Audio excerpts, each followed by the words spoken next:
Sarıqamış əməliyyatı Azərbaycan Murov əməliyyatı Azərbaycan tarixində ikinci Sarıqamış əməliyyatıdır. Çünki o tarixdə, o fəsildə bilirsiniz Kəlbəcər dağlıq ərazidir və orada demək olar ki, düzənlik ərazi yoxdur. Yəni o şəraitdə əməliyyat aparmaq, döyüşmək oradakı şəhidlərimizin imandan gələn vətən sevgisi. Yəni heç bir millətin o əməliyyatı aparacaq əskəri o qüdrətdə deyil. Bunu mən əminliklə deyirəm. Çox təəssüf ki, vahid komandanlığın olmaması, başıboş komandirlərin səhlənkarlığı nəticəsində o əməliyyat uğursuz alınsa da, amma tarixə düşür. Biz bugün şəhidlərimizi unutmamalıyıq. Şəhidlərimizi hər evimizdə, ailəmizdə, bağçada, məktəbdə onların kim olduğunu, nəyin uğrunda döyüşdüklərini mütləq çatdırmalıyıq. Çünki bayaq dedim, vətən şəhidləri ilə müqəddəsləşir. Hər bir millət vətən uğrundan mübarizə aparır. Amma bizim qədər tarixdə vətən uğrundan mübarizə aparan yaşadığımız bölgədə, coğrafiyamızda elə bir millət yoxdur. Çünki biz həmişə tarixən işğalçıların baskısına məruz qalmışıq. Ona görə də biz gəncliyimizə, gələcək nəsillərimizə dostumuzun kim, düşmənimizin kim olduğunu çatdırmalıyıq. Allah Zavidin məkanını cənnət eləsin, bütün şəhidlərimizin məkanını cənnət eləsin.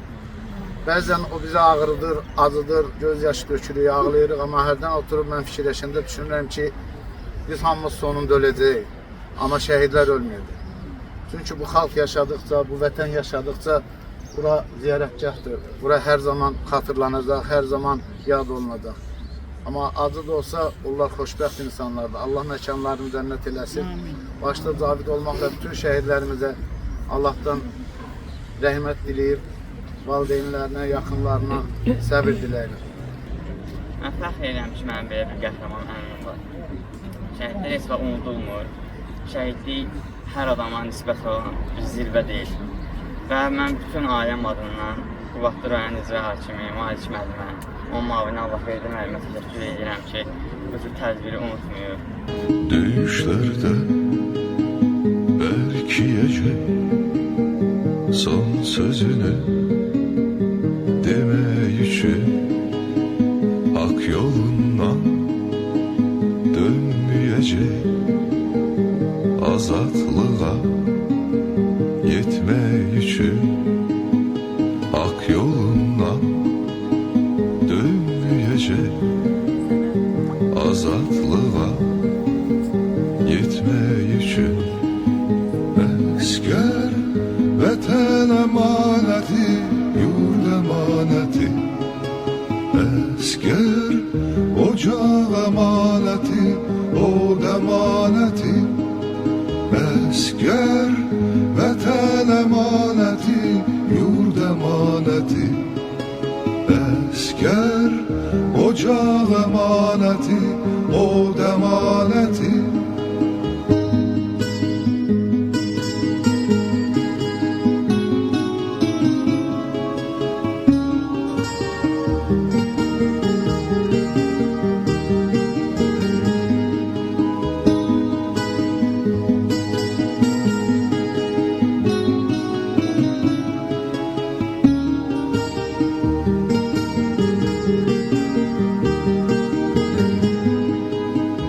İntiqamı alınmasa şəhidlərin geri dönmə, son qələbə çalınmasa silahınla sən öyünmə, son qələbə çalınmasa silahınla sən öyünmə.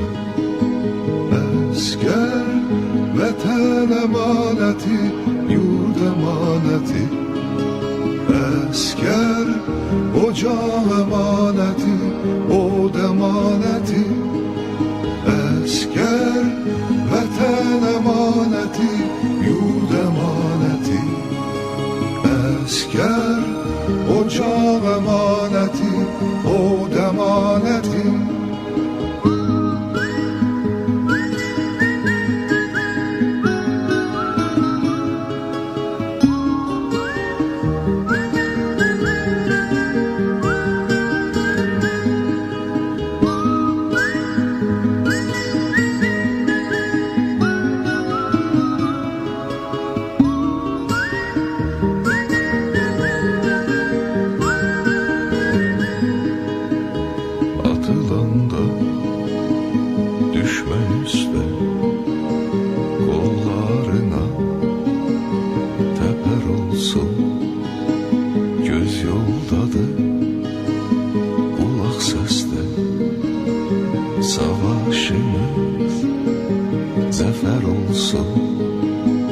göz yoldadır, kulaq səsdə.